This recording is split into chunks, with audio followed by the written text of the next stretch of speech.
Shalom Lekulam, shalom para todos. Ani Moré Marcos Felipe, eu sou o professor Marcos Felipe, Be'arutz Teshuvah Total, do canal Teshuvah Total. Hayom Yom Shilishi, Yom Shilishi, Yesh, Zman Haivrit. Hoje é terça-feira, E terça-feira tem o que, pessoal? Momento do hebraico. Yof, meod, que maravilha! Muito maravilhoso é esse programa. Estamos na quarta temporada do Momento do Hebraico. E na quarta temporada nós estamos estudando Sefer Yehoshua, o livro de Yehoshua. Estamos hoje na aula número 19. Teshezre. 19. Aula número 19. Shiur Teshezre. Aula 19. Então, abra o coração e vamos para mais um Momento do Hebraico, quarta temporada. Está quase finalizando a quarta temporada. Hoje teremos a aula 19 e faltarão mais 5 aulas depois desta para finalizarmos a quarta temporada do Momento do Hebraico. Então aproveitem bastante.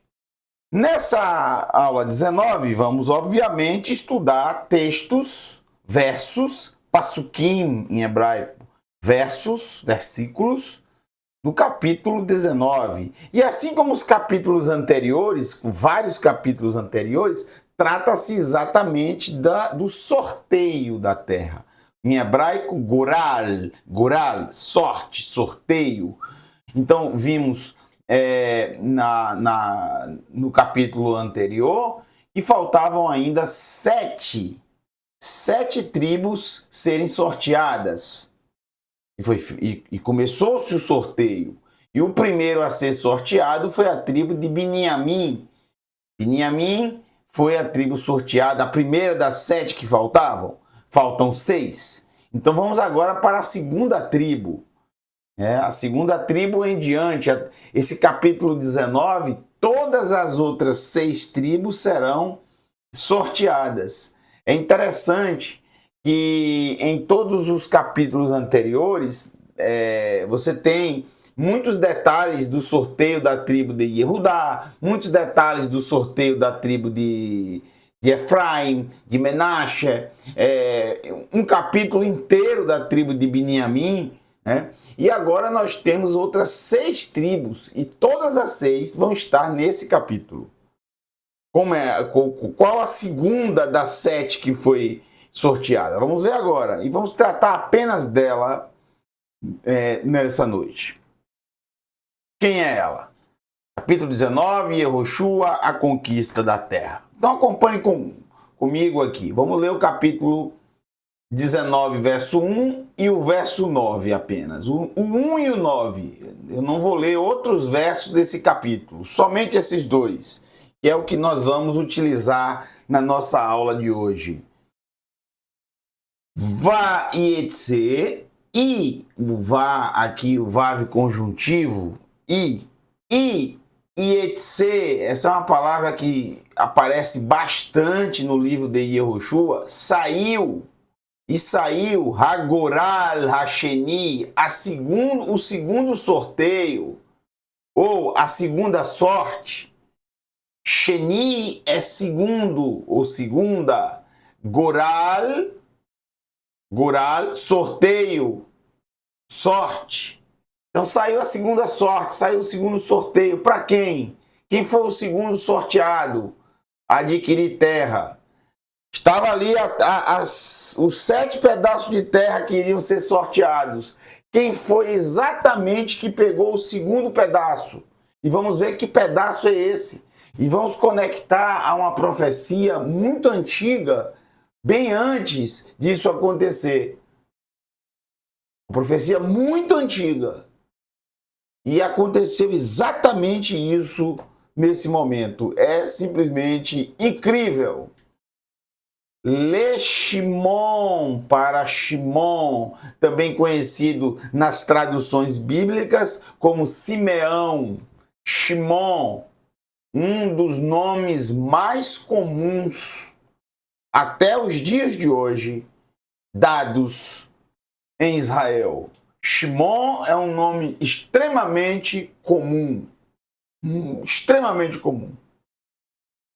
Shimon. Inclusive, Yeshua, ele tinha entre os seus talmidim, os seus discípulos, Shimon. Shimon. Shimon Kefa, o mais famoso. Shimon sempre foi um nome muito comum, muito comum. Você vai ver vários Shimons na história de Israel. Mais recentemente, um nome do Israel mais moderno, nós temos o Shimon mais famoso de todos, Shimon Peres. Faz parte da formação do Estado de Israel e faz parte de vários momentos da história de Israel, incluindo, inclusive, o famoso Acordo de Oslo. Ele estava presente também ali, junto com Yitzhak Rabin. Bom, Shimon é o segundo. É interessante que Shimon também é o segundo filho de Yaakov.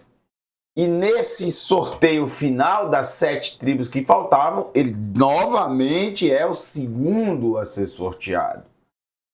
Lemate, pela tribo Bnei Shimon, dos filhos de Shimon. Le Mishperotam, Mishpachat, é família, Mishpachá, perdão, Mishpachá, família, Mishperotam, pelas suas famílias, porque além de ser sorteado Shimon, também tinha que ser sorteado as famílias da tribo de Shimon naquele momento. Todas as famílias, todas as ramificações deveriam ser sorteadas para ver, dentro do território que foi sorteado para Shimon, onde aquelas famílias iam ficar exatamente. Agora preste bastante atenção. Está escrito aqui. Vai rir e ouve e foi Nahalatam, Nahalá, a herança, e foi a herança deles. Betor, no meio, Nahalat, da herança de Bnei Yehudá, dos filhos de Yehudá. Como assim? Gente, vocês estão prestando atenção no que está escrito? E foi a herança dos filhos de Shimon no meio da herança dos filhos de Yehudá. Eu não consegui entender ainda. Bom, se não vai dar tempo eu ler todo o capítulo, mas se você ler o verso 2, vocês vão ver que as cidades citadas, o verso 3 também, o verso 4 também, o verso 5, o verso 6, o verso 7, o verso 8, todas as cidades citadas para Shimon, essas cidades já foram citadas anteriormente para Yehudá. Não estou entendendo. A mais famosa de todas citadas para Shimon é Beersheba. Beersheba pertence à tribo de Yehudá. Todo mundo sabe disso. Beersheba pertence à tribo de Yehudá. Foi sorteada para Beersheba. Beersheba pertence à tribo de Yehudá, a tribo de Judá. Porque é citada para a tribo de Shimon. Vou ler novamente. Vai rir e foi Nahalatam, a herança deles, Betor, no meio, Nahalat, Bnei Yehudá. Então, alguém das 7 tribos, alguma das 7 tribos restantes, teria o azar. Isso não é sorte, isso é azar. Mas na escritura sagrada não existe a palavra azar, existe a palavra sorte, tanto para o bem como para o mal, tanto para a coisa boa como para a coisa ruim, tanto para um grande prêmio, como também para um prêmio ruim. Tudo é sorte. Goral. Então, das 7 tribos que faltavam, excluindo Reuven, Gad, Menashe, Efraim e Yehudá, das outras 7 e Levi, que não tem herança, das outras 7 tribos, uma tribo teria o desprazer de, na verdade, não ter um território para chamar de seu. Iria simplesmente viver no território de Yehudá, em uma parte do território de Judá que era muito extenso. O sorteio para Judá foi muito extenso, mas caiu assim, foi assim que aconteceu. Judá ficou com uma grande parte. Era tão grande que os seus filhos, as suas famílias, não puderam preencher todo o território.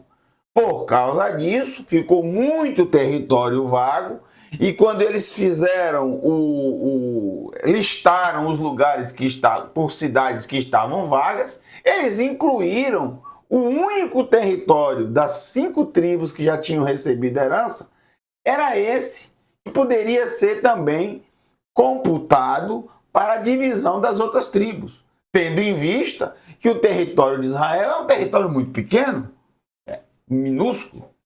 Então, uma das tribos, das 7 restantes, teria o azar, vamos dizer assim, de não ter fronteira. Por quê? O que significa a herança no meio da herança de Yehudá? É muito simples. Você tem aqui o território todo de Yehudá, e todas as outras tribos vão fazendo fronteiras, tá? Uma com a outra, tá bom? Ó, daqui a pouco vou mostrar vocês no mapa, daqui a pouco. Aqui é Yehudá, aqui é Yehudá. Então, das tribos teria o desprazer de ter seu território aqui, ó, dentro de Yehudá. Ou seja, essa tribo aqui ficaria completamente isolada de todo Israel, porque ele não teria fronteiras. Porque, por exemplo, as outras tribos teriam fronteira com um irmão, com outro irmão, com uma tribo, com outra tribo, teria suas fronteiras definidas. A tribo que ficasse dentro do território de Yehudá estaria cercada por todos os lados de quem? De Yehudá. Ou seja, não teria fronteiras, não teria contato com as outras tribos. Ela estaria espalhada dentro de uma tribo. Ela estaria engolida, cercada por todos os lados. Isso parece mais um castigo do que uma bênção. Mas, Baruch Hashem, está escrito que foi um sorteio, que foi algo aleatório. Mas, eu quero lembrar a vocês o que eu disse. Havia uma profecia antiga da boca do pai deles, do pai de todas essas tribos, do patriarca de todas essas tribos, que deu origem a todas essas tribos. Estou falando, claro, de Yaakov Avino, o nosso pai Yaakov. Ele profetizou sobre isso. E nós também vamos ler agora as profecias relacionadas a isso. Antes, eu quero ler só mais um texto que vai comprovar, que vai fortalecer tudo que eu estou dizendo em relação à herança de Shimon. Mas muita gente ainda pode não ter entendido, mas vai entender quando eu mostrar o mapa daqui a pouco das tribos. Aqui agora é o verso 19. O verso 9. Me revel da porção Binei Yehudá, dos filhos de Yehudá, Nahalat Binei Shimon, das porções dos filhos de Yehudá, foi a herança dos filhos de Shimon. Então não houve um território de Shimon, não houve. Assim como não houve um território para Levi. Porque pense bem, Levi também não teve herança. Está escrito que ele não teria herança. Mas isso quer dizer que Levi não habitou em lugar nenhum, ficou vagando, ficou fora, ficou sem terra nenhuma para morar? Não. Levi habitou sim. Levi tinha lugar para habitar. Os filhos de Levi moravam, viviam. Eles não tinham terra para dizer que eram deles, mas eles viviam. Onde os filhos de Levi viviam? Os filhos de Levi viviam próximos sempre ao local dos cultos, ao local dos sacrifícios, porque eram eles que providenciavam isso. Então, primeiramente, os filhos de Levi viveram entre os filhos de Efraim, porque o local de culto, o local de sacrifício, anteriormente era em Shiló, como está inclusive escrito no livro de Yehoshua. E isso foi por muitos séculos assim. Até que, enfim, o povo de Israel cumpriu a vontade do Eterno de transferir o local de culto para o local escolhido pelo Eterno, que nada mais é do que Jerusalém. Por que não foi antes feito isso? Muito simples, meus amigos. Está escrito no livro de Yehoshua, quando fala da herança de Yehudá. E Yehudá não conseguiu expelir os Ievusim, os jebuseus, que viviam em Shalem, em Jerusalém. Foi esse o local que o Eterno escolheu. Mas que não tinha como ser ali os cultos, os sacrifícios. Quando eu falo culto, estou falando dos sacrifícios que eram realizados, os serviços ao Eterno. Por quê? Porque ali estavam instalados os Ievusim, os jebuseus, Ievusim, os jebuseus, descendentes dos cananeus. E eles viviam ali na montanha, no Monte Sião, no Monte Moriá. Eles viviam ali. Então, não tinha como, já que não conseguiram expeli-los de lá, por ser uma cidade fortificada. Jerusalém sempre foi uma cidade fortificada. E somente no 7º ano de Davi Ameler, do rei Davi, que reinou 7 anos primeiramente em Hebron, somente no 7º ano ele conseguiu tomar a cidade e estabelecer ali a capital de Israel e assim estabelecer a vontade do Eterno de ser cultuado, de ter os serviços realizados pelos Leviim, pelos levitas, que são os sacerdotes, os Kohanim, que são todos descendentes de Levi, ali na montanha sagrada. Davi não vai conseguir estabelecer o Bet HaMikdash, a construção do templo, porque tinha sangue nas mãos, e isso será feito pelo seu filho Shlomo HaMelech. Algo que não era a vontade do Eterno, o templo, e sim o Mishkan, como era lá em Shiló, ser estabelecido na montanha sagrada. Mas eles não quiseram fazer isso, porque achavam algo... Os jebuseus já tinham seus templos, os outros povos também tinham templos suntuosos, como os filisteus, por exemplo, templos suntuosos a Dagon. E não pode o Eterno Todo-Poderoso, Rei de todo o universo, o único e verdadeiro Elohim existente, ter um templo feito de pau, de madeira, de acácia, com couros de cabra, com peles de carneiro, Mishkan, tabernáculo, uma coisa já ultrapassada para a época. Bom, essa é a razão, entenderam?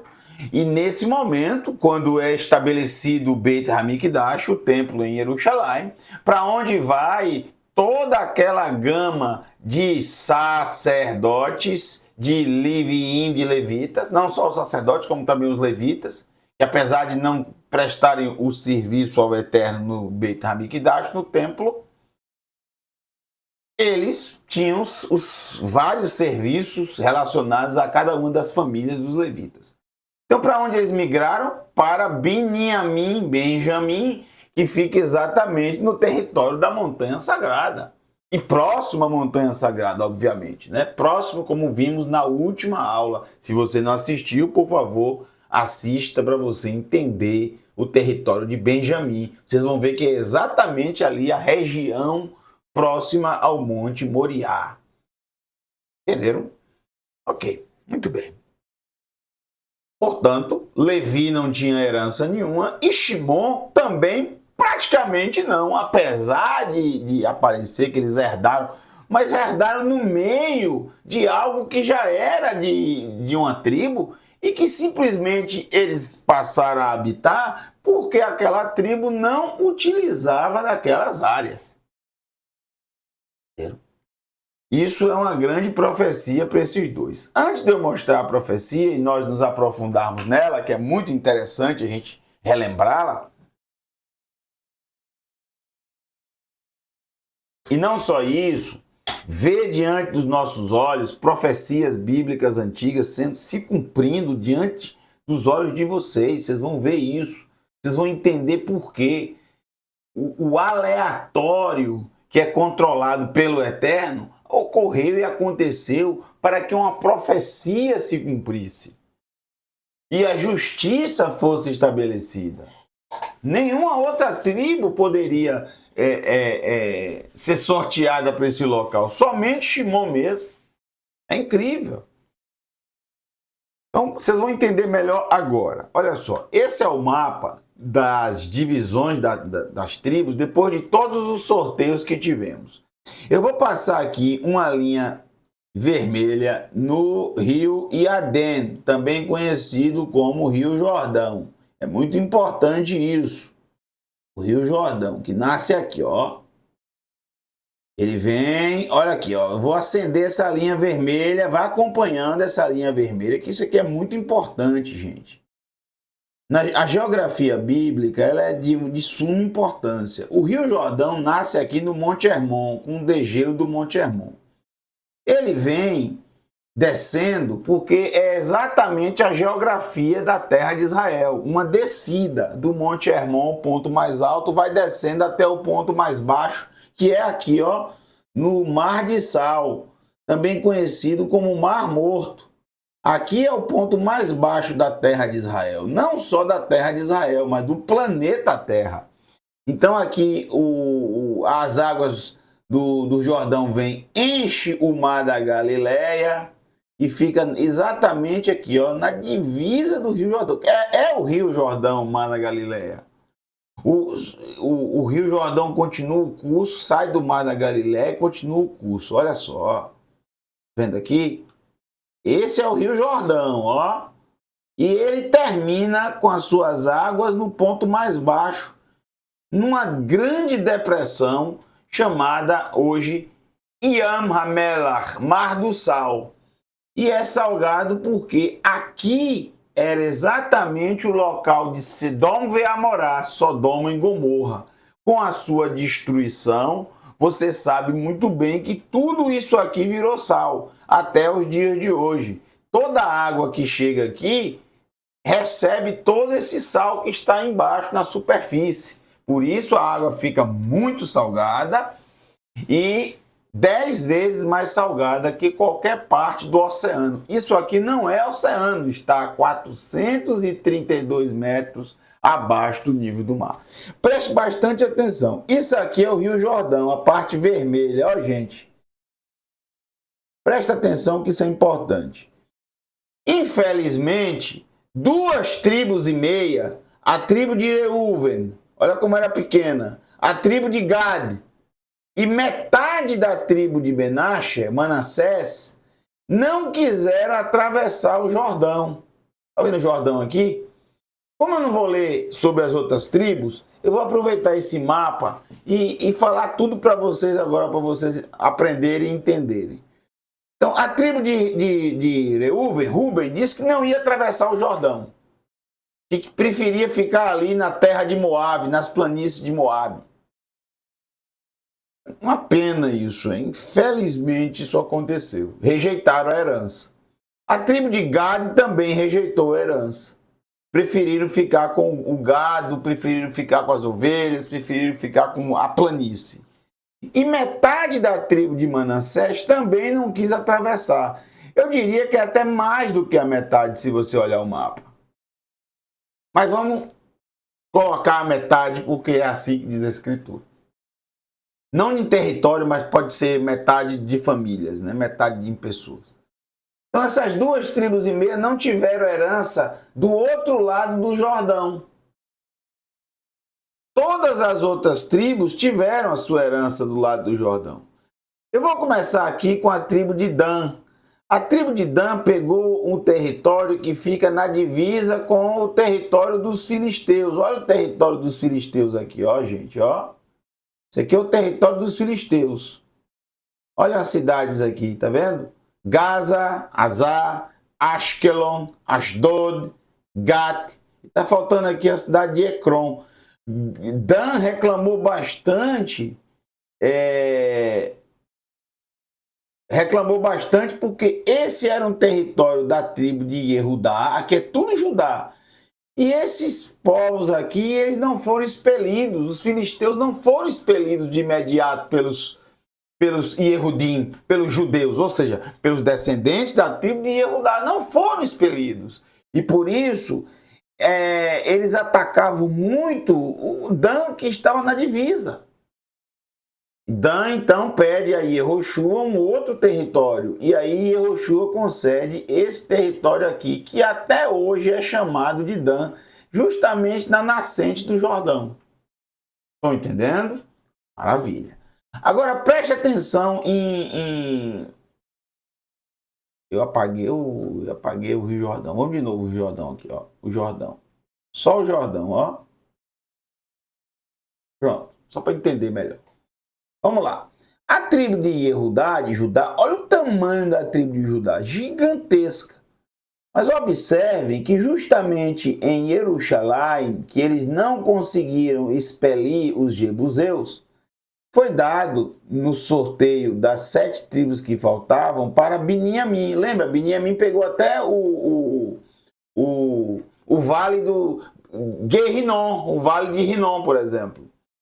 Então fica na divisa Benjamim com Efraim, assim, Benjamim passou a ser exatamente no meio entre Efraim e Yehudá. Aqui está Efraim e Yehudá. Isso, se você voltar no passado, nós temos esses 3 elementos.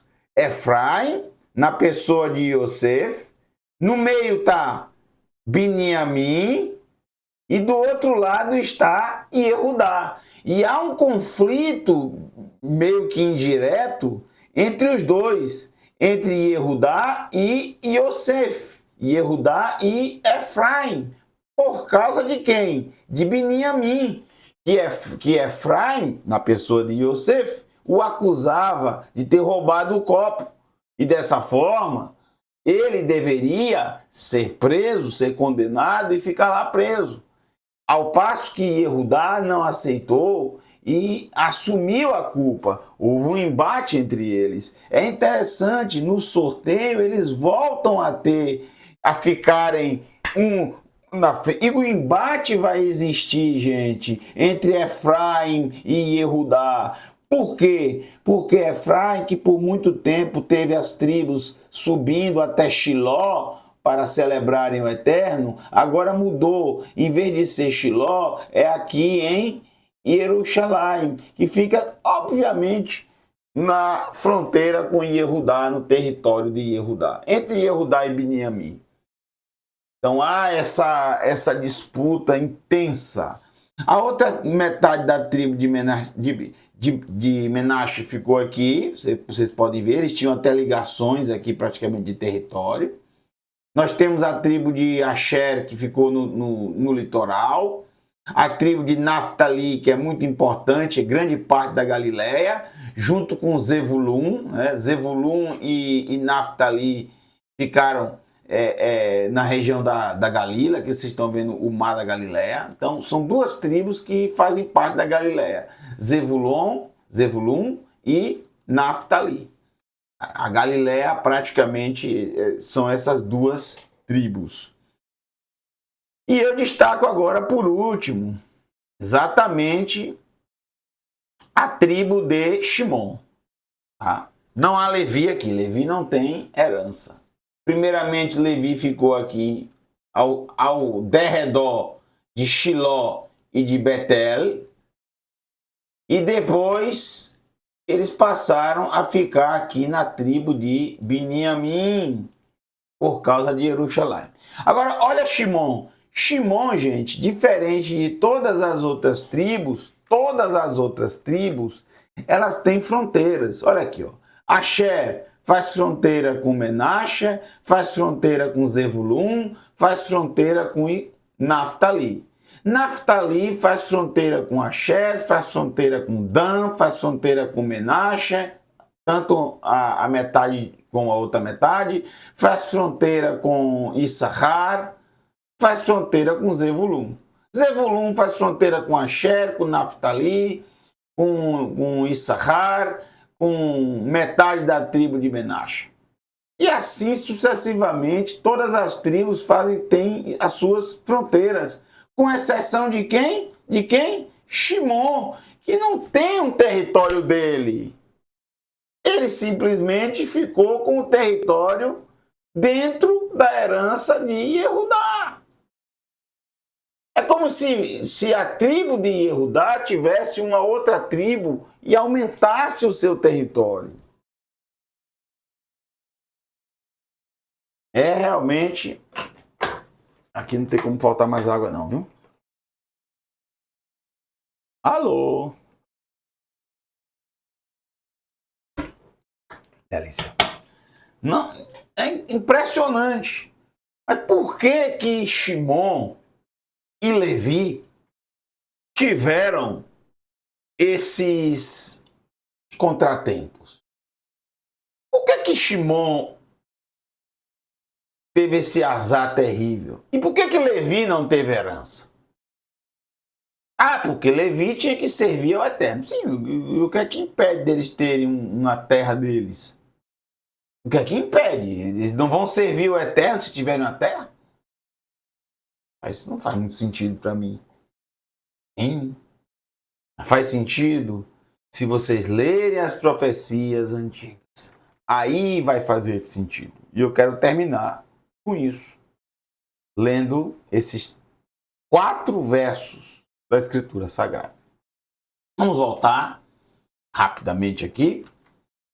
Vamos investir o tempo que falta da nossa aula nestes 4 versos dessa maravilhosa profecia que saiu da boca de um homem que inclusive era pai desses meninos, desses jovens, desses rapazes, desses senhores, agora são senhores, um patriarca, um homem honrado, um homem justo, um homem que viveu na presença do Eterno, um homem que cometeu erros, mas quem, eu pergunto, nunca cometeu.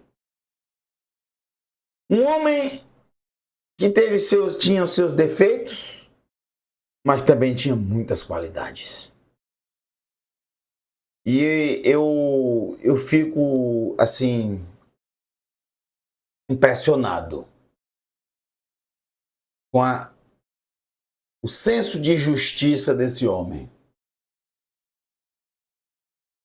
que não utilizou o fato dele ser pai desses 2 homens que cometeram um erro brutal, mortal, horrível, eu diria, algo que dificilmente a gente vê se repetir. E na verdade, vimos se repetir agora, há pouco tempo atrás, há meses atrás, contra o povo de Israel.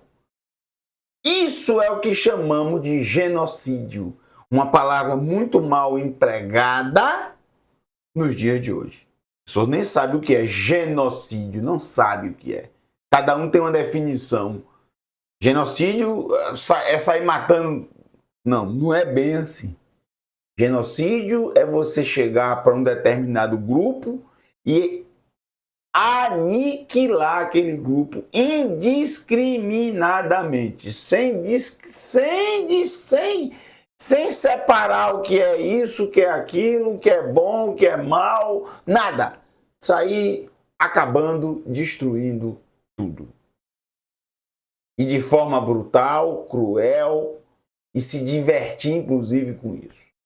Isso é o que chamamos de Hamas, uma violência descontrolada. Hamas, exatamente o título desse famigerado grupo. Vamos então para as leituras. Isso que eu gosto da Escritura Sagrada, que não esconde esses erros. Inclusive erros de patriarcas de tribos, né? Tribos patriarcais, patriarcas de tribos. Aqui nós vamos ler 2 patriarcas de tribos que aparecem juntos na profecia. Shimon e Levi, Ahim, são irmãos. Clei, Hamas. Clei é exatamente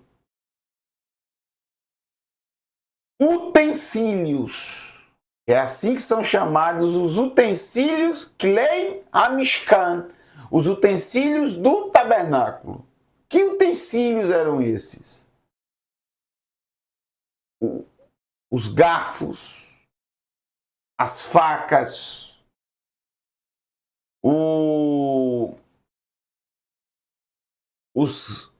os garfos gigantes para pegar a carne, as facas para cortar, as tigelas,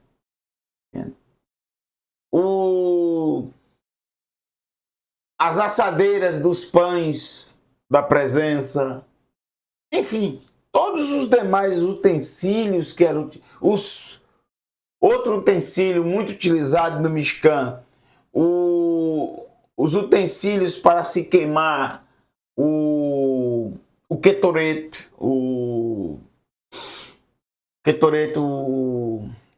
incenso, tá? Os incensários.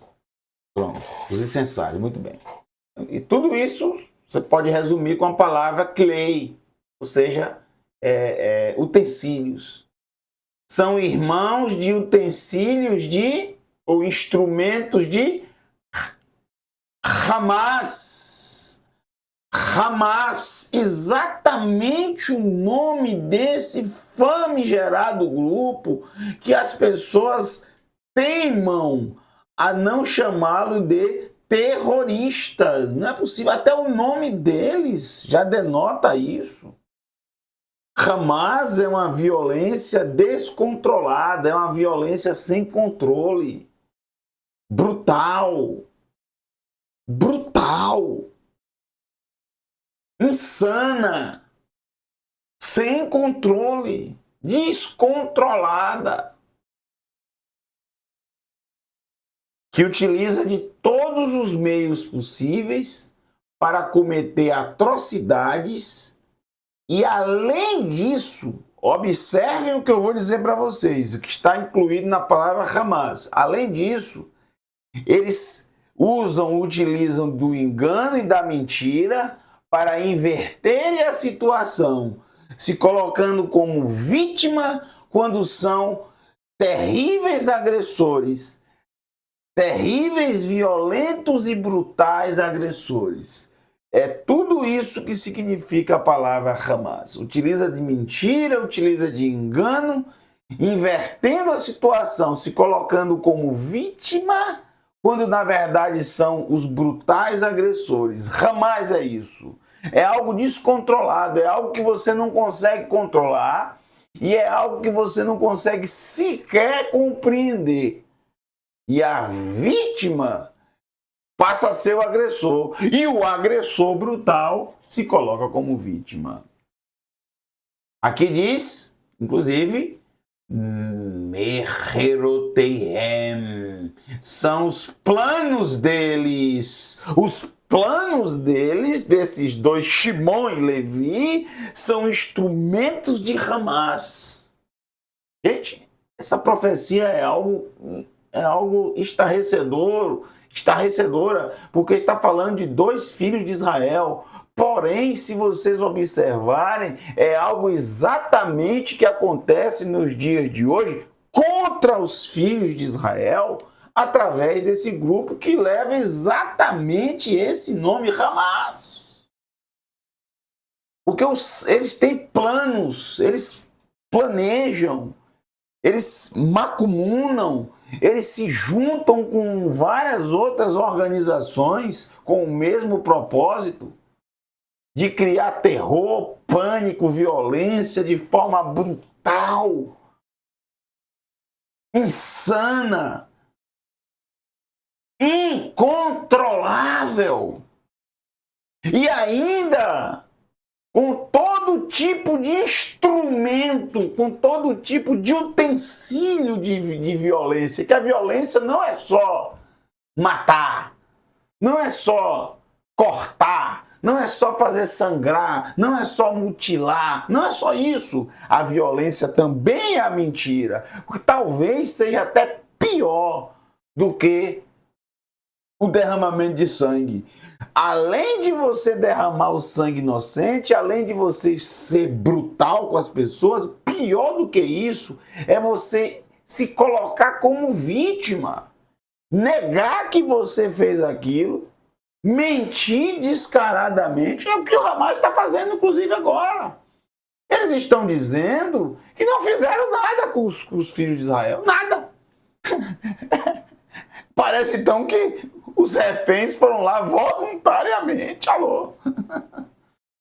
É muito descarado. E tem gente que ainda acredita. São muito descarados. Isso machuca ainda mais. Esse tipo de violência, esse tipo de agressão absurda,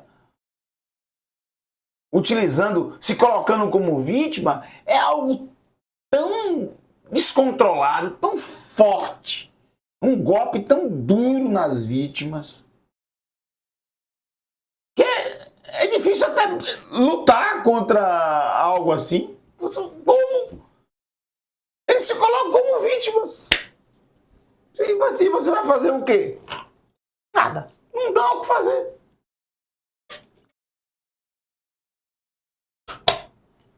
Eu pergunto a vocês, o que é que os dois, Shimon e Levi, fizeram depois que cometeram genocídio? Eles cometeram genocídio. Isso é genocídio. Eles mataram indiscriminadamente todos que estavam ali. Genocídio. Eles simplesmente acabaram com aquele povo. O povo de Hamor e Shechem. Eles acabaram com aquele povo. Eles cortaram, riscaram. Isso é genocídio, é isso. Isso é genocídio. Genocídio foi o que Hitler tentou fazer com os judeus. Ele escolheu um povo e decidiu que tinha que aniquilar aquele povo. Genocídio. Isso é genocídio. Isso é genocídio. Ele cometeu um genocídio. Genocídio é isso. Isso é genocídio. Porque ele não saiu matando todos que via pela frente da Alemanha, da Polônia. Não. Ele segregou. Não, tem que ser os judeus. É quem é judeu. Saiu matando. Genocídio. E tem gente... Qual é a pior violência do que essa? Para os parentes e para os sobreviventes do Holocausto. Negar o Holocausto. É pior do que o que fizeram a Gestapo, Hitler e todos aqueles soldados alemães, médicos e todos envolvidos com o partido nazista de Hitler, que cometeram as atrocidades. Pior atrocidade ainda do que essa de Hitler é negar algo que está documentado e de todos os sentidos, tanto de imagens, como de filmagens, como de relatos, como de corpos, como de sepulturas, como valas comuns, como de ossos, como de cabelos, como tudo, campos de concentrações, relatos e tudo. Aí você vem e nega isso tudo. Isso é um golpe duríssimo. Você faz as pessoas envolvidas com tudo isso sentirem ainda pior do que as próprias atrocidades que foram realizadas. Estão entendendo o que eu estou falando? A negativa de algo, inverter o culpado em inocente, o inocente culpado, a injustiça do mundo. Isso é ainda pior. Observe o que Shimon e Levi fizeram depois que eles cometeram o genocídio e que o pai os confrontou. O que é que eles fizeram? Eles inverteram a situação. Eles se colocaram como vítimas da situação. Porque a irmã não poderia se passar por prostituta. Eles se colocaram como vítimas, como justos. Eles não reconheceram, nunca reconheceram que erraram. Nunca.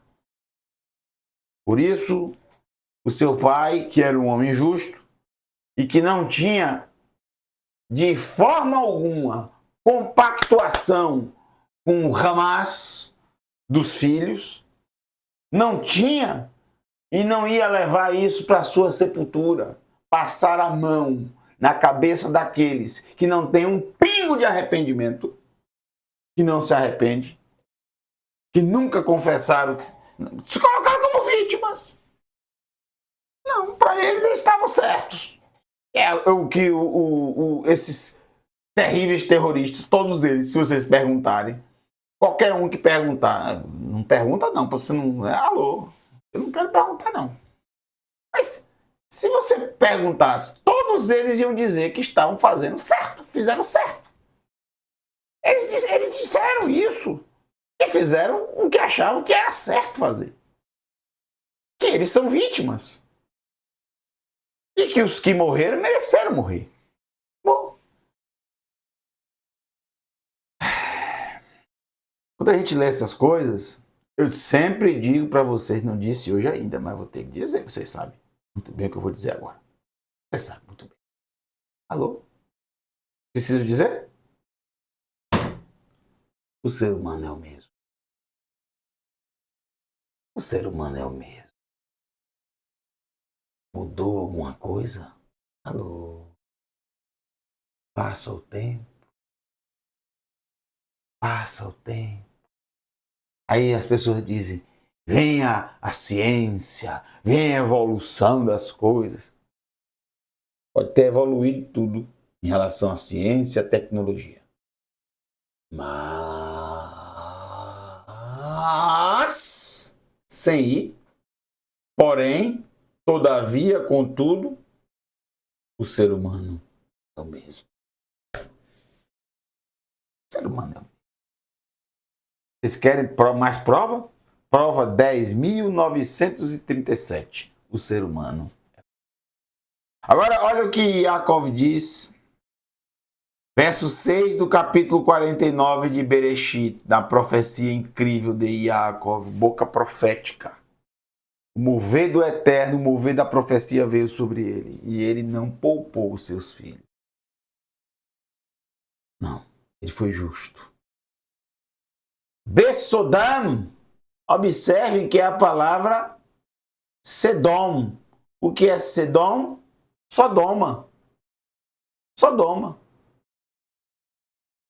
Que já era destruída, já havia sido destruída na época de Abraham Avinu, nosso pai Abraham. Falando de Yaakov aqui, ela já tinha sido destruída há muito tempo. Mas a fama de Sodoma A fama de Sodoma, é óbvio, até hoje ela existe. Né? Até hoje ela existe. A fama Sodoma, até hoje, é utilizada como um exemplo, como um ditado, como alguma coisa. E Yeshua, por exemplo, utiliza Sodoma. O livro de Yehezkel, Ezequiel, compara o povo de Israel a Sodoma. Risaion, Apocalipse, compara a cidade de Jerusalém com Sodoma. Sodoma continuou sendo utilizado como exemplo. E Ezequiel, capítulo 16, verso 49, verso 50, é citado Sedom Veamorá. Comparando assim com o povo de Israel, com a degradação do povo de Israel. E Risaion, Apocalipse, da mesma forma. Mas antes disso, já havia essa comparação, que é mal traduzida, deixa eu dizer, nas Bíblias. Nunca vi uma Bíblia traduzir corretamente isso aqui. Que é o que Yaakov disse para eles. Yaakov chama-os de Sodoma, chama os dois como se eles tivessem agido como Sodoma. Em que sentido? No sentido de, lembre-se de Sodoma como era Sodoma, como eles simplesmente colocavam na cabeça de matar alguém, de executar alguém, e executavam. Lembram disso? Se alguém ajudasse o necessitado, eles iam e executavam brutalmente, como fizeram com uma das filhas de Lot, Plotit. Besodam, na Sodoma, Altavô, Nafshi, não entrará a minha alma. Na Sodoma deles, não entrará a minha alma. Ainda continua. Bikehalatam, na carral deles, ou seja, na assembleia deles, no ajuntamento deles, na congregação deles quem? Shimon e Levi, alô. Al-Terrad, Kevodi, não se unirá, Terrad, se unir, se juntar, não se juntará, não se unirá, Kevodi, a minha glória. Eu não quero parte. Yaakov diz: não quero parte nenhuma junto com vocês. Não quero me juntar a vocês. Não me junto a vocês no que vocês fizeram. Não levarei isso para o meu túmulo. Esse pecado de vocês, não tenham responsabilidade. Não passarei a mão na cabeça de vocês. É o que Yaakov, com essas palavras, está querendo dizer. Vocês devem se responsabilizar pelo que vocês fizeram. Não coloquem a culpa. Não transfiram responsabilidades. Não coloquem a culpa do que vocês fizeram. Nem mesmo em Shechem. Porque, de qualquer forma, o erro que ele cometeu foi exigido que fossem feitos a circuncisão de todos os homens do lugar. E eles fizeram. Ou seja, eles reconheceram o erro, pediram perdão e cumpriram aquilo que foi exigido deles. Porém, vocês já tinham antes disso arquitetado um plano maligno para que eles fossem circuncidados, estivessem fracos e dessa forma vocês cometessem o genocídio. Da mesma forma foi feito agora há pouco tempo, quando aproveitaram de que estava desguarnecido Israel por causa da política idiota do seu Bibi de beneficiar as comunidades religiosas deslocando as suas tropas, deslocando as tropas do sul para o leste, onde estão ali as comunidades religiosas, que foi a grande massa de voto que ele teve, o grande apoio que ele sempre teve. Desguarneceu o sul durante o período das festas do 7º mês, festas bíblicas. E eles estão se aproveitando, o Hamas então se aproveita disso tudo, arquitetou um plano e lançou esse plano para atacar. Assim também fizeram Shimon e Levi. Não foi algo, sabe, o sangue subiu e algo de imediato. Como, por exemplo, souberam da notícia, foram lá e mataram o Shechem. Aí seria uma coisa de momento. Não.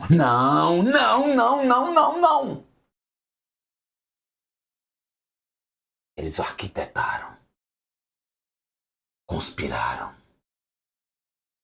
Eles vão fazer a circuncisão. Tem que ser todos os homens. E aí a gente vai e mata todos. Tudo isso foi planejado. Isso é assassinato. Genocídio. Planejado, brutal. Hamas. E depois disso tudo, eles são culpados. Eles são culpados. A nossa irmã não pode se passar por prostituta. Como poderíamos? Nós somos vítimas. O Hamas é da mesma forma. Somos vítimas. Somos vítimas. Somos vítimas das agressões sionistas. Somos vítimas. Vítimas.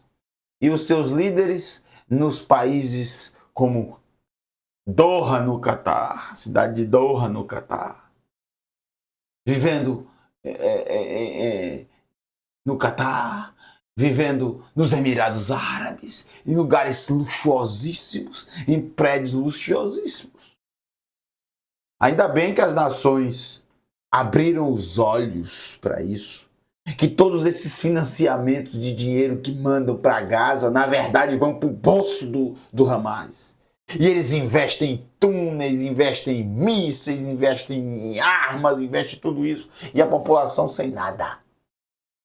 Ainda bem que abriram os olhos para isso. Que essas organizações da ONU lá em Gaza, é tudo fachada. Que foi descoberto claramente que pelo menos 12 membros que trabalhavam na organização da ONU participaram do terrível ataque. Aí as nações estão cortando as contribuições. Está sendo uma atrás da outra. Estados Unidos, Austrália, a França também já fez, né? A Alemanha, Itália, vários países estão se juntando e cortando isso aí. Então, vamos parar aí e vamos rever tudo isso aí. Ainda bem que as coisas estão... Apesar que é algo ainda muito tímido, mas estão começando a ver realmente que as coisas não são bem assim como pintam por aí, né? E fica um mundo de babaca.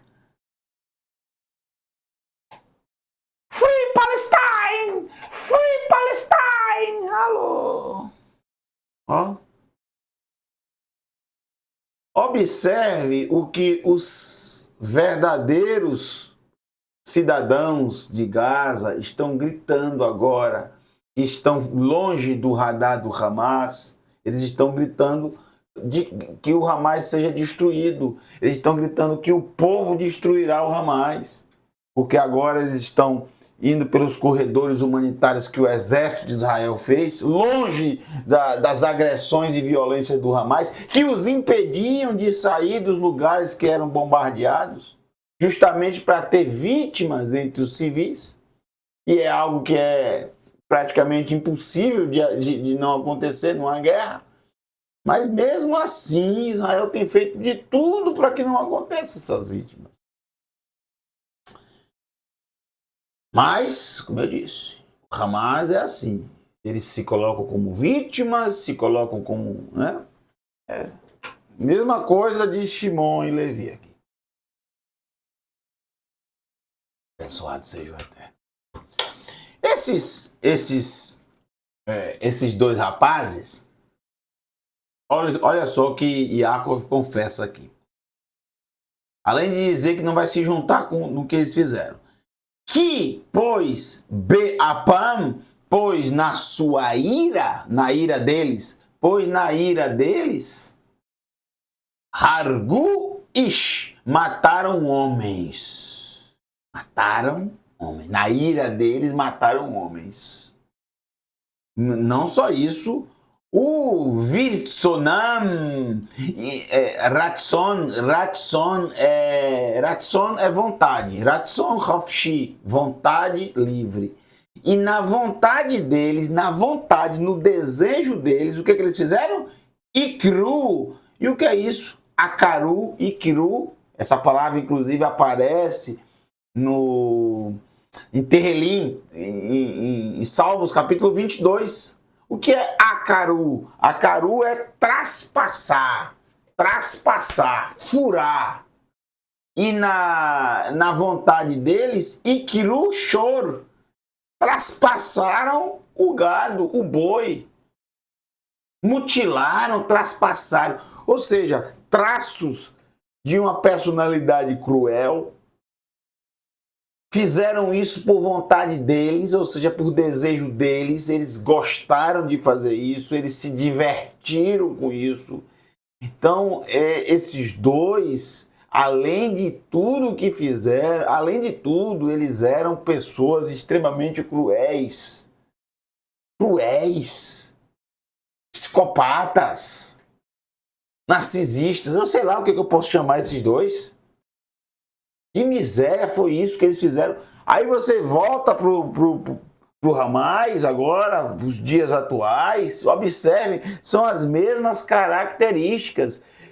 Gente, as atrocidades que eles fizeram de decapitar pessoas, de queimar pessoas vivas, crianças, mulheres, jovens, indiscriminadamente, jogar granada nas pessoas para despedaçar completamente o corpo, impedindo qualquer tipo de identificação. Foi um trabalho incrível da perícia israelense de detectar, muitas vezes através de DNA e de tantas outras formas e maneiras que a gente até desconhece.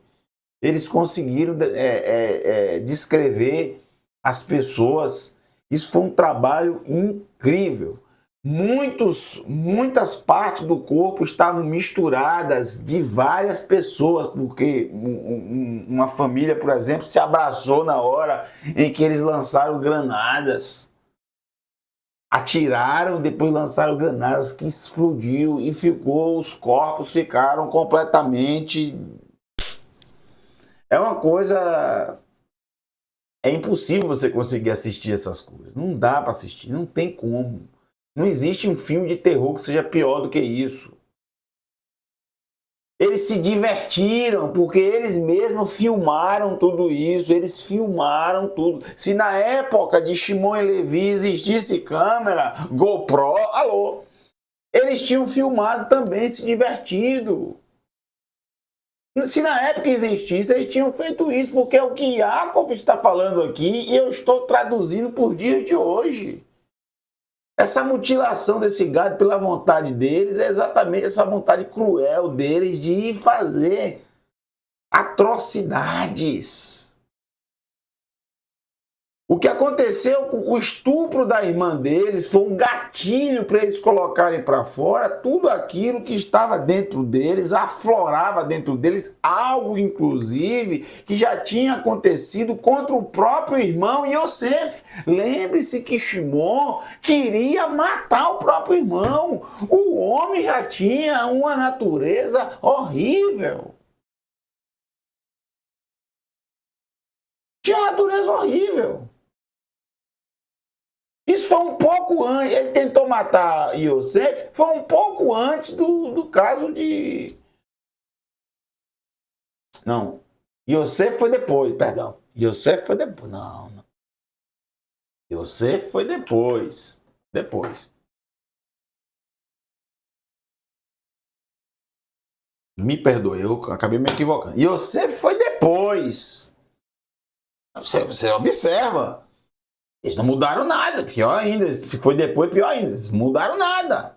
Continuava tendo essa agressividade. Que coisa terrível. É por isso que olha só o que diz a profecia no verso 7. Vamos ler os dois últimos versos. Arur apam, amaldiçoada seja a ira deles. Olha o que diz Jacob. Amaldiçoada seja a ira deles. São seus filhos, Jacob, não importa. Não vou passar a mão na cabeça de pessoas que fazem coisas assim.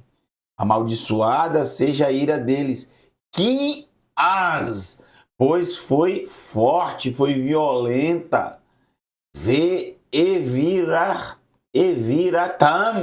e foram arrogantes. Além de serem violentos, eles foram arrogantes. Que cachatá! Que cachatá! Anirotse beitsim kashot. Eu gostaria de ovos bem duros, bem firmes, bem passados. Cachatá duros, difíceis, cruéis. Foram violentos, foram arrogantes e foram duros, cruéis. Exatamente como é o Hamas. Com aquela arrogância, petulância, mentira, depois de fazer todas aquelas atrocidades, ainda se coloca como vítima, como salvadores da pátria, como libertadores de uma nação. Que nação? Que nação? Eles são libertadores do quê? Do caos.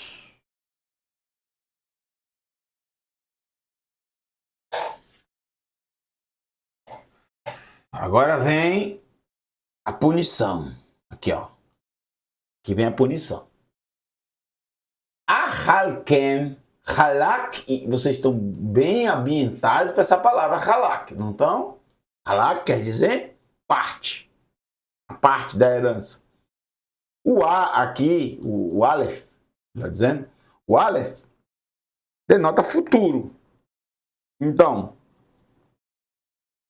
a herança deles, a parte deles, a herança deles, a parte deles, ou seja, o quinhão, a herança deles será halak, será partida em Yaakov. Ou seja, eles não terão herança. Eles não terão, o que está dizendo aqui. E ainda diz, va'afitzem. Essa é uma palavra muito interessante, porque metade dela, yatzá, tem a ver com sair. Então, sair da face.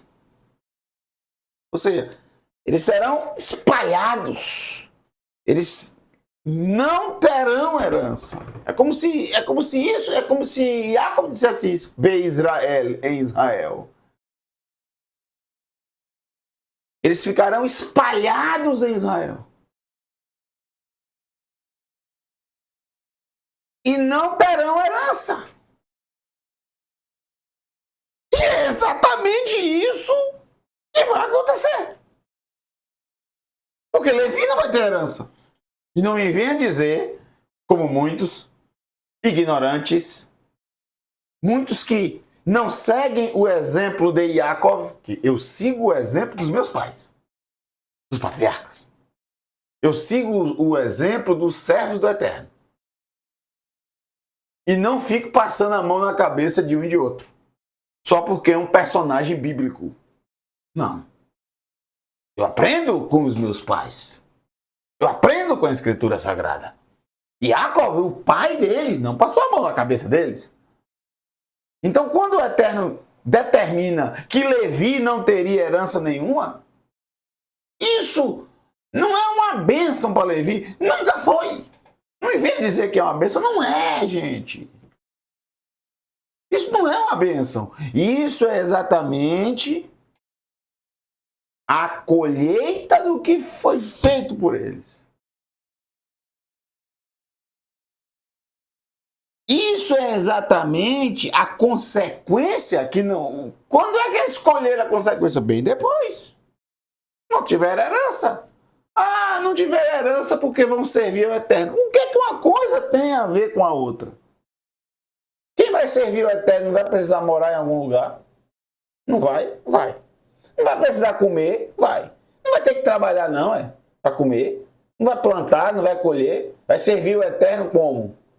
24 horas por dia, 7 dias por semana, não vai ter um momento de comer, não. E agora, vai fazer como? Vai depender das outras tribos. Isso é uma humilhação. Me vendo? Alô? Isso é humilhação. Você depender dos outros, isso é a pior humilhação que se possa ter. Isso jamais você pode considerar uma bênção. E isso não é bênção nem aqui, nem na China. Pode falar, né? China. Nem aqui, nem na China. Não vem dizer que isso é bênção. Isso não é bênção. Eu vou até o fim do mundo, mas não tem quem me convença que uma pessoa não ter um lugar para dizer assim, esse lugar aqui é meu. Eu posso plantar o que eu quiser aqui, alface, tomate, cebola, pimentão, o que eu quiser. É meu. Se eu quiser colocar aqui uma vaquinha, eu coloco. Se eu quiser colocar aqui um bode, uma cabra, eu coloco. Se eu quiser colocar ovelha, eu coloco. Mas você não tem um lugar para dizer, isso é meu. Não tem. E você vai comer de quê? A pessoa para comer tem que plantar, tem que colher. Se não planta, não colhe, tem que comprar. E vai comprar como se não tem dinheiro? Aí você depende de quê? Para comer. Os outros chegarem e toma aqui para você, pô. Passar a vida toda assim, me desculpe, isso não me venha dizer que isso é uma bênção. Claro, servir ao Eterno, essa é a bênção, mas viver desse jeito? Alô.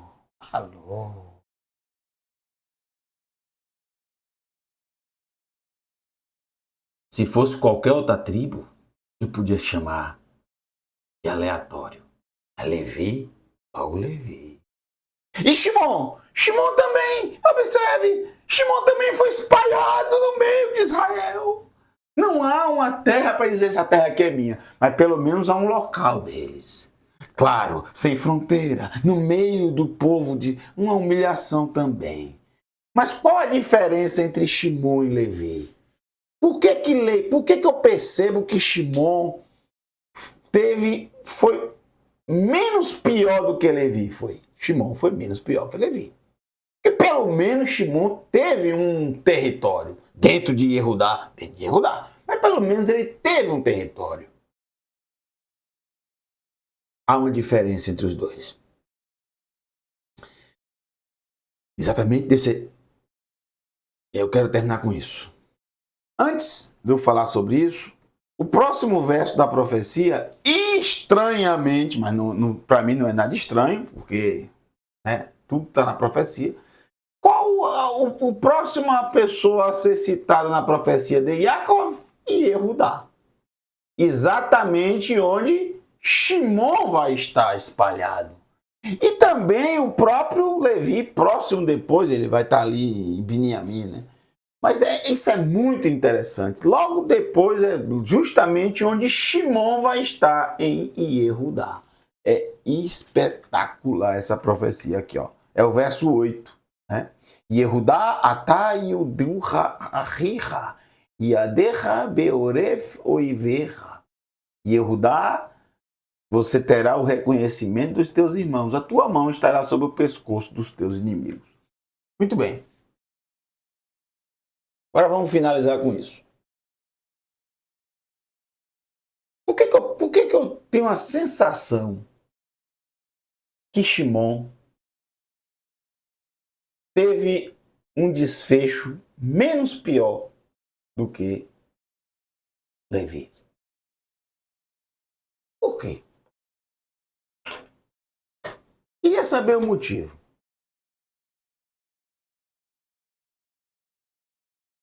Não achei. O motivo é bem simples. Shimon, diferente de Levi, de uma certa forma, de uma maneira até, eu diria, tímida, maneira dele, ele tentou, pelo menos, de alguma forma, ele sentiu o erro. Ele sentiu que cometeu um erro grave. E de alguma forma, de alguma maneira, pelo menos da forma dele, claro, não a forma adequada, dado ao que ele fez, e não sei, sinceramente não sei como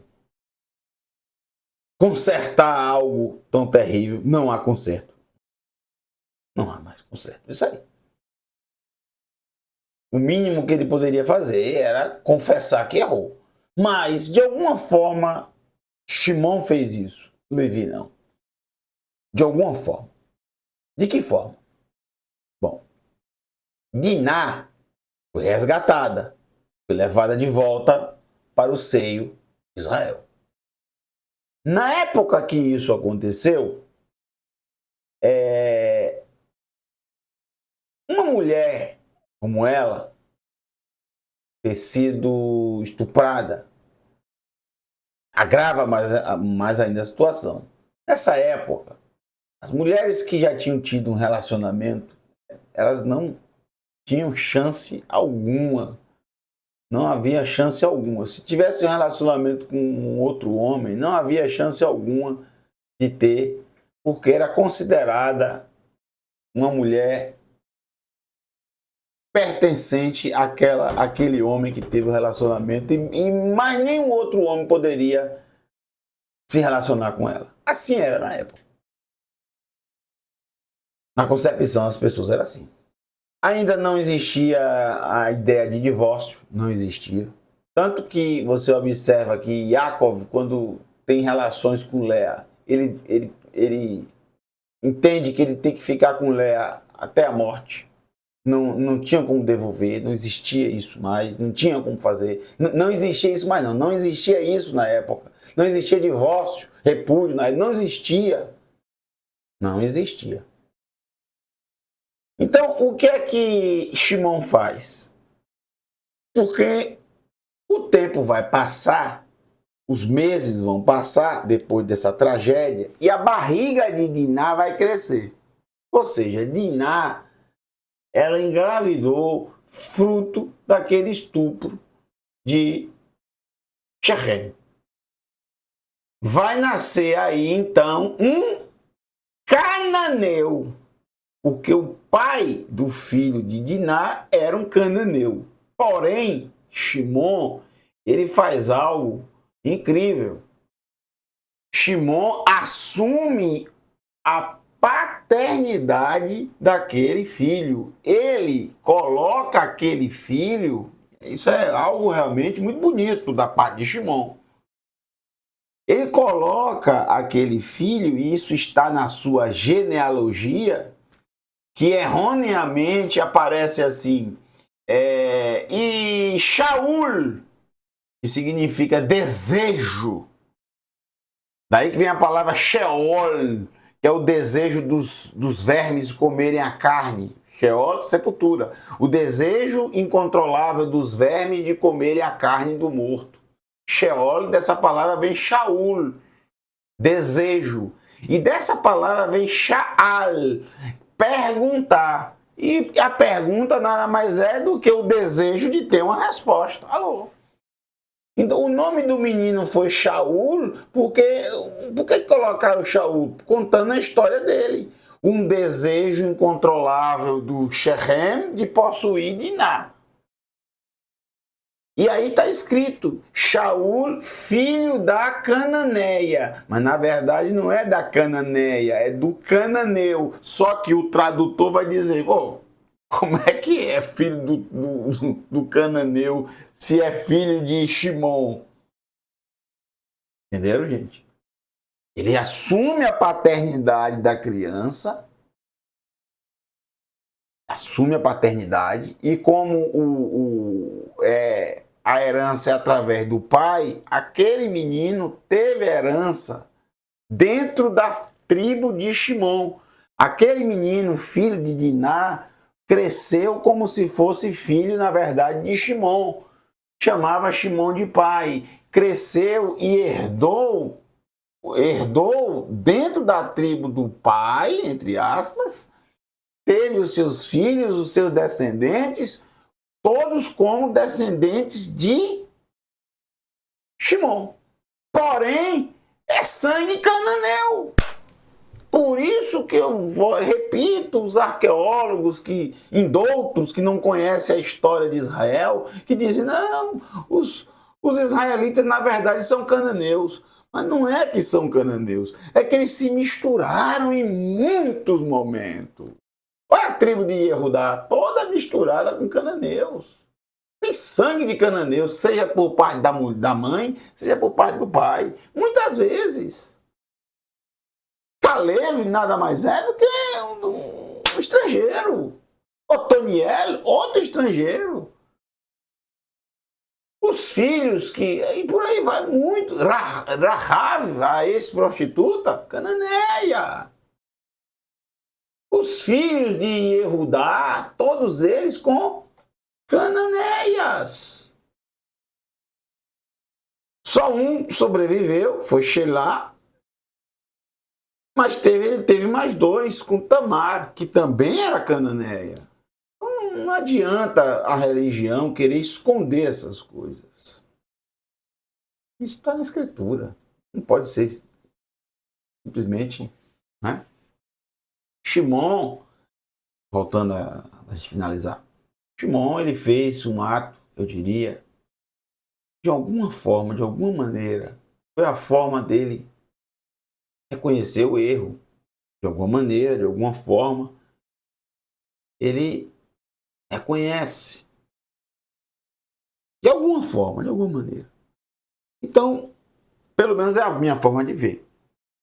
Ele teve um desfecho um pouco melhor em relação à herança do que Levi, que não teve nada. Ele dependeu totalmente dos irmãos, até para morar. Até para morar, para comer, para tudo. Entenderam? Mas ele... Porque era para servir o Eterno, sim. Desse jeito, servir o Eterno desse jeito, dependendo dos outros. Porque essa tribo, o seu patriarca, e aí os descendentes da tribo, a história da tribo, herda tudo aquilo que o pai plantou. Seja de bom, seja de ruim. Olha, os descendentes de Yehudá colheram coisas boas. Por quê? Porque as atitudes de Yehudá, com um arrependimento genuíno, reconhecendo seus erros, sendo um líder, um verdadeiro líder, se colocando no lugar dos outros, dando a sua vida no lugar do irmão, por exemplo, tudo isso aí vai refletir nos seus descendentes também, é claro que sim. Assim é a sociedade humana. Entenderam? Não é que os filhos de Levi pagaram pelos pecados do pai, não é isso. É que a tribo patriarcal tem um desfecho, tem uma colheita na frente. Vai colher algo que o patriarca plantou. Falando isso em relação à tribo. Mas, em contrapartida, muitos descendentes de Levi foram pessoas de destaque e foram uma bênção nas mãos do Eterno. Eu não preciso dizer sobre Moshe e Aaron. São descendentes de Levi, gente. Alô? Entenderam? Então, assim, por mais que o pai tenha pecado, cometido um pecado terrível, o Eterno não cobrou esse pecado de Moshe, de Aarão e de todos os de Levi, não. Mas, como tribo patriarcal, Levi não herdou. Porque o Eterno é justo. Não importa quem foram as vítimas, foram seres humanos. Ah, mas eles eram cananeus e um dia eles seriam exterminados. Opa! Eles ainda não tinham sido julgados pelo Eterno. O pecado deles ainda não tinha chegado, não era tempo ainda, o Eterno não tinha estabelecido o julgamento ainda. Eles fizeram errado, eles cometeram um erro terrível. E o Eterno não passa a mão na cabeça de ninguém. Principalmente daqueles que não se arrependem. Um beijo no seu coração. Eu espero que vocês tenham gostado de mais um. Momento do Hebraico. O Momento do Hebraico, 4ª temporada. Tá terminando, né? Que pena, né? Já vai chegar o 24º capítulo e assim vai terminar o livro de Yehoshua. Mas não se preocupe, logo depois de Yehoshua vem a 5ª temporada, logo depois. Aí eu vou me lembrar qual foi a escolha de vocês. Eu acho que é o livro de Iov, não sei se é Iov, não sei se é Terrelim, depois a gente vai ver. Mas vamos se concentrar só por enquanto em Yehoshua. Um grande abraço para todos. Shalom. Laila Tov.